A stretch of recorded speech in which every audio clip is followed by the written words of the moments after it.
Well, good morning, Sparrow Day. It's so good to be with you. I'm Liz Perez, if you don't know me, and we're starting a new series that I'm pretty excited about. It's called Needed Conversations. And what I'm really excited about is that I will be interviewing some people, our senior minister David will be interviewing some people, but these are all people that are part of our church. There's a few others that are Sparrow Day fans from outside our community that are also going to come in and speak to some things, but I just think this is a wonderful opportunity for you to hear from fellow members. So we're going to be talking about all kinds of things, but this morning I'm talking about the power of women. And so I am going to be interviewing two women that are very competent, Lauren Reed and Sam Pyle. They both own their own companies and they have been part of starting Sparrow Day Church. But before I pull you into that conversation, I do just want to highlight a couple things. I'm not going to do extensive teaching on this morning, but there's just a couple things I want to highlight. First of all, I'll tell you just a little part of my story, and that is I was raised in what would be considered a traditional conservative environment. And in those environments that some of us were raised in, we were taught that there is such a thing as male headship. And that's a particular view of how women can engage in a ministry or church context. And basically it is that all are equal of value, but there's different roles and that men need to be in the leadership roles. So women can just maybe be part of children's ministry or leading women's groups. I want to let you know here at Sparrow Day, we do not hold that view. And in fact, what we hold is what would be called an egalitarian view, which is all are equal, and we get to show up with our gifting, whether we're men or women. And so I'm not going to teach a whole lot about that. Actually, at the end of this message, we're going to highlight some messages that you can go back and hear a little bit more about how we arrived there. But I do want to just highlight a couple of things that might help with that. One is, I do want to highlight that Jesus was the first to show up in our New Testament on the scene and really value women. And in his time, this would have been highly unusual.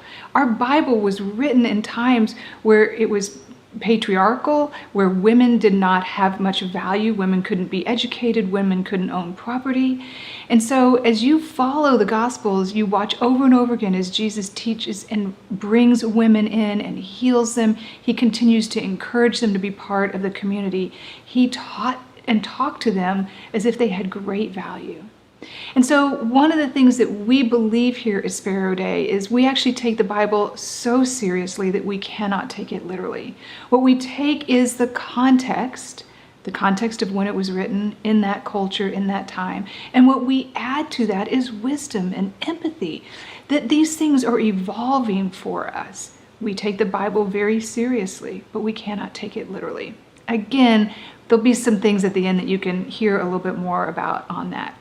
But in this experience with women, we want you to hear this conversation that I'm going to have with Lauren and Sam and just invite you into that. So glad you're along for this. Well, I'm excited to have Sam Pyle here with us this morning. Sam has been part of Sam and her husband Keith have been part of Sparrow Day from the beginning. And she is the owner of Green Apple Strategy, a marketing company in Franklin, Tennessee. And so I'm just so glad to have you. And the concept that we're having a conversation about is women in the church, women in ministry. And so tell me a little bit about the group that you lead and what it's like for you to be part of a church where your gender is not an issue. Yeah, well, thank you. I think one of the biggest things that is a takeaway for me of coming to Sparrow Day is from the very beginning, it was so inclusive, and I wanted to get involved. I've never been involved at a church. And immediately after just a couple of book clubs and groups, I told you that I would love to lead. You literally with open arms said, please, we would love this. What do you have in mind? And it wasn't, okay, you want to do this. This is what we need. You literally said, what do you have in mind? So I wanted to lead a women's group, and I wanted to bring women together and empower them within the church, listen to weekly podcasts, really connect, and be able to discuss major issues together and grow together as a group of friends who were connected, and we've been able to do that. And Sam, you've mentioned before that you grew up in an environment where you had observed that women could only do certain things in the church. And though you said, I'd like to lead a women's group, if you had come to us, myself and our leadership, and said, I'd like to lead just a class that's open to men and women, or anything, like, we would have been so about that. So tell me a little bit more about that piece for you. Yeah, so we grew up in a big church, in a Baptist church. It was very traditional, all white, all men who led everything. Even our Sunday school classes were married couples. It was never, you wouldn't go into a class and it'd be just a female leading it. And I felt like the men always seemed, especially as I grew older, I started to take note of the men were leading everything within the church.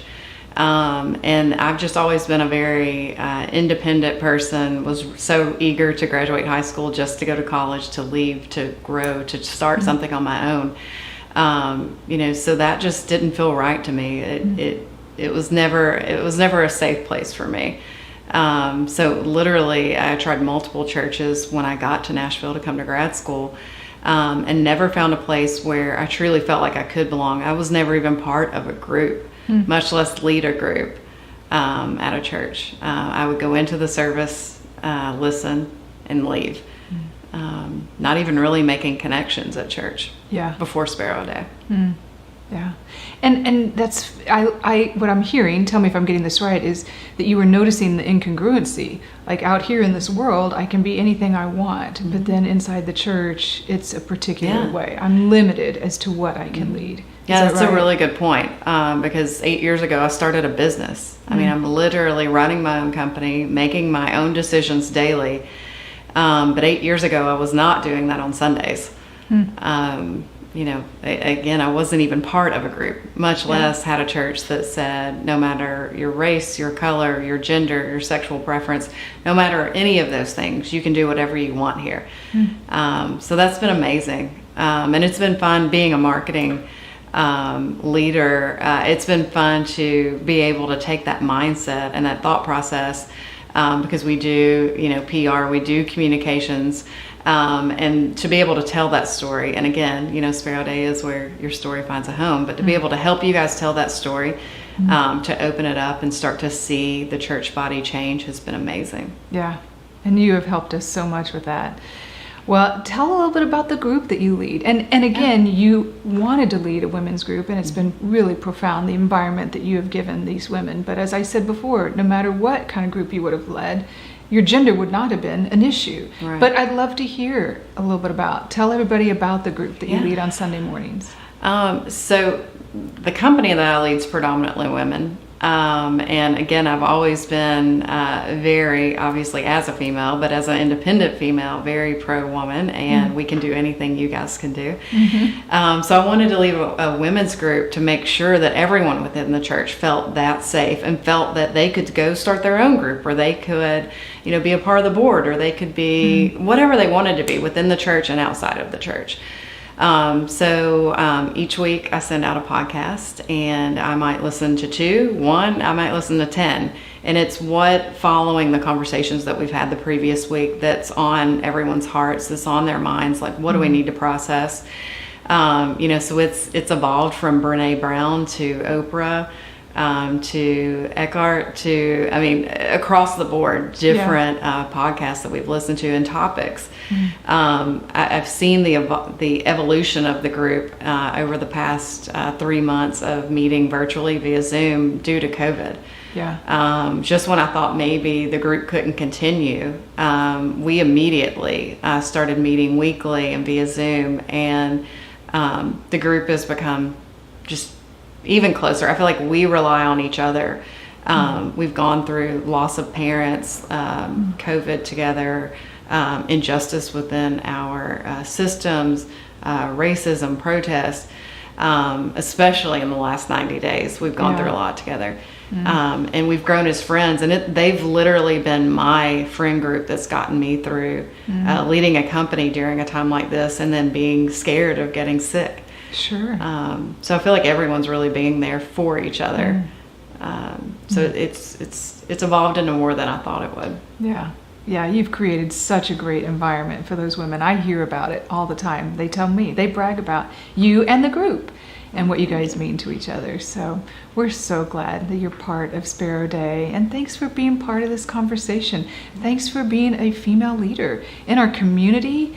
And I know you're proud of your company that you've started. It's doing so great, but also at Sparrow Day Church. So Thank you. I appreciate the opportunity to be a leader in Sparrow Day. Well, now I'm here with Lauren Reed, who owns her own company, Reed PR, and I'm just excited to hear from you about this whole idea of women. But specifically, could you tell us about past experiences, maybe in other environments, other churches, where you've had to sort through this idea of women and leadership and all of that? Absolutely. It's a topic I'm fairly passionate about, and that, I've had to do a lot of working through kind of where that fits with my faith and spirituality, and ultimately it's part of how we ended up at Sparrow Day. I have been in churches where I've sat there and listened to our pastor on stage use Bible verses to explain reasons why women cannot lead in that church and why it's not appropriate. And that was really, really hard for me. And it's not that I have any desire to do that. That's not my gift or my path, right?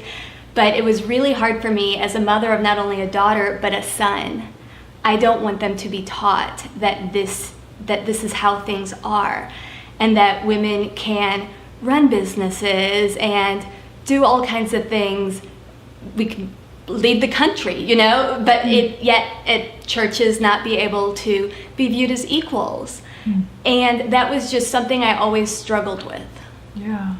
Well, you've even mentioned that this even impacted you spiritually for a while. Absolutely. Can you tell us about that? Yeah. I think one of the hardest parts for me in being in an environment where men and women were not looked at as equals is I just didn't understand it. In my life, I've always been, even since a child, I'm just everything needs to be fair and equal. Like, I believe in equity. We just built out a new office space, and I made sure every single office is the same size.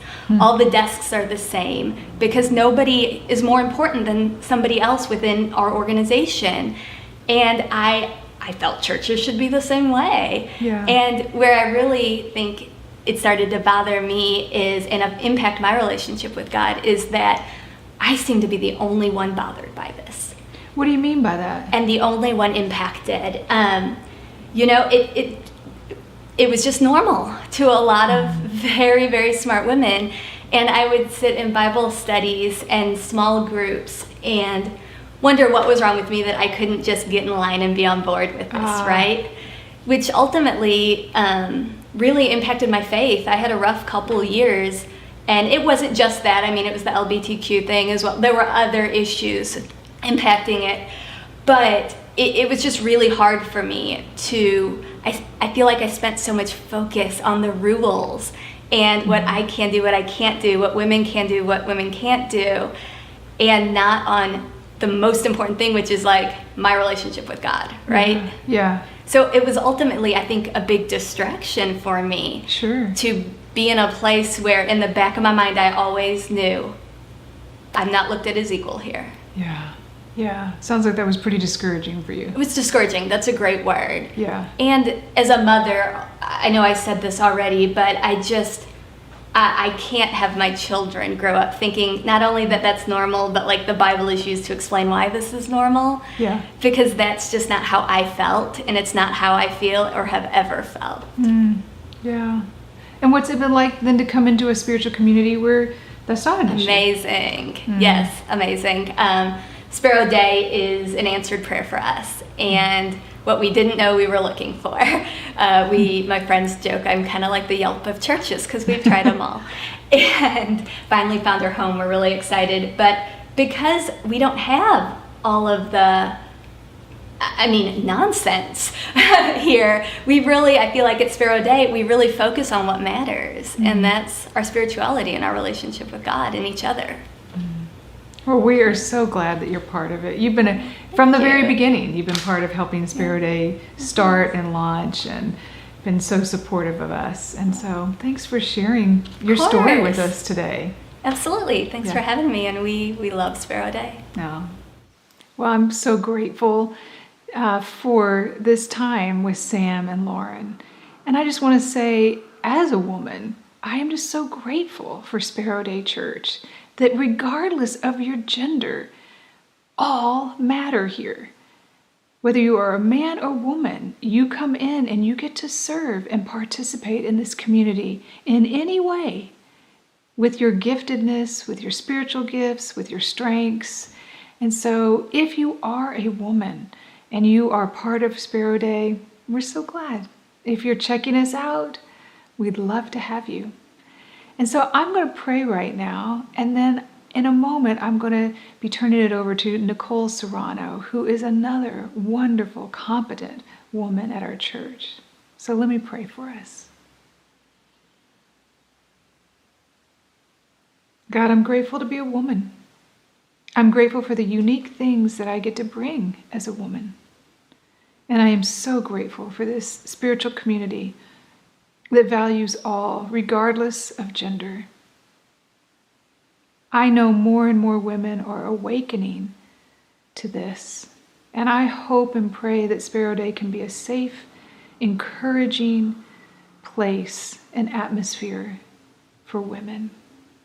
Thank you for the men at Sparrow Day Church that are also so much participating in this kind of environment and also applaud and support and are so behind where we are at as a church. Thank you for Sparrow Day Church. Continue to lead and guide and bless this community. It's in your name we pray. Amen. Well, I just hope you can kind of create a place, a sacredness just to stay in as Nicole leads us in worship. In my mother's womb, you formed me with your hands, known and loved by you. Before I took a breath, and when I doubted, Lord, remind me I'm wonderfully made. You're an artist and a potter, I'm the canvas and the clay. And you make all things work together for my future and for my good. You make all things work together for your glory and for your name.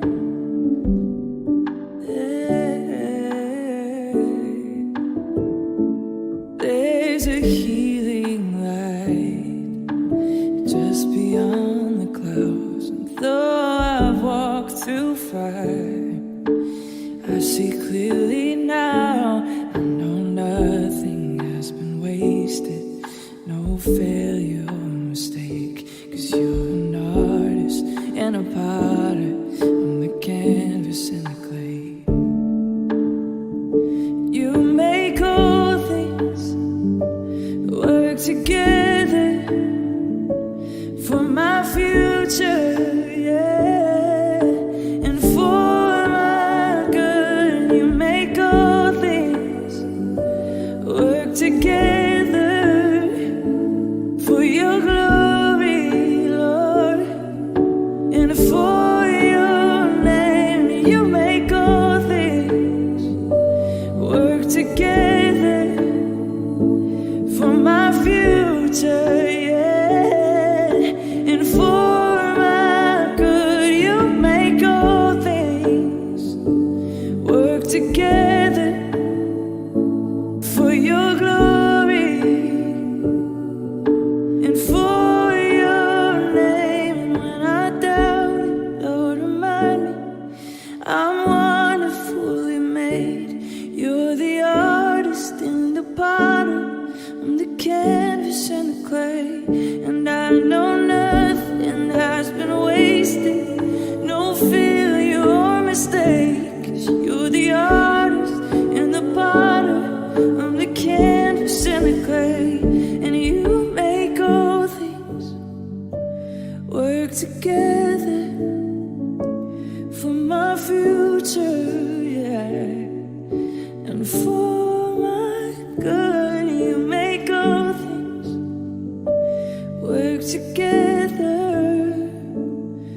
your glory and for your name. Oh, you are good always, even when I can't see it. I believe that you are good. I can trust you.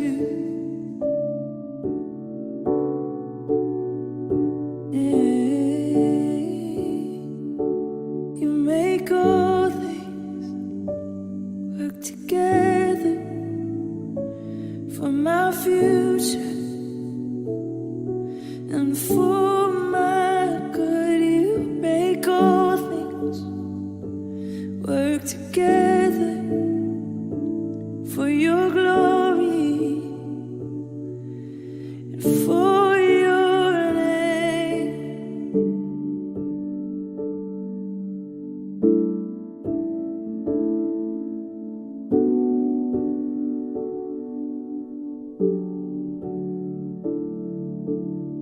You're good, you're good, you're good, and you will always be. You're here with me. I trust your heart, 'cause I believe you're good, you're good. Oh, you are always good, you are always faithful. You're good, you're good, you're good, and you will always be. You're good, you're good, you're good, and you will always be. You're here with me. I trust your heart, 'cause I believe you are always good. And when I doubt it, Lord, remind me I'm wonderfully made. 'Cause you're the artist and the potter, I'm the canvas and the clay.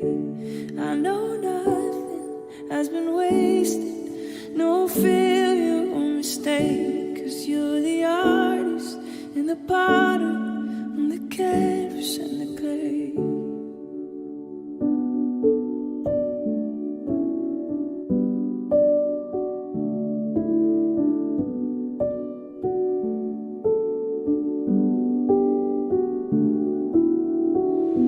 Well, that's the service this morning. I am India Lacerda, and I'm the elementary director here at Sparrow Day. And I can just say personally that as a woman and also as a leader in ministry, this is a topic that has been really significant in my own life and my own story, and one that makes me really proud of the church that we are building. A couple of things. I want to give you some updates about things that are going on. In terms of the building, you heard Pastor David share last week about how we were shooting for August 2nd. Unfortunately, due to COVID and the fact that our water tap has kind of been delayed, we're looking at more like mid-August at this point. But again, we're still really excited and looking forward to being able to make that transition with all of you. Also, I want to mention our giving. If you are interested in giving, and I want to thank those of you who have been so incredibly supporting what we're doing here at Sparrow Day, especially during this time. But if you haven't had the chance to yet, know that you can easily go online at sparrowday.com, and there's a tab there that says Give Here, and it's so easy and safe to be able to give there either once or as a recurring giver, and that means so much and makes it possible for us to continue doing work that I find incredibly important and meaningful. So thank you so much. I hope you have a wonderful rest of your Sunday, and we'll see you next week.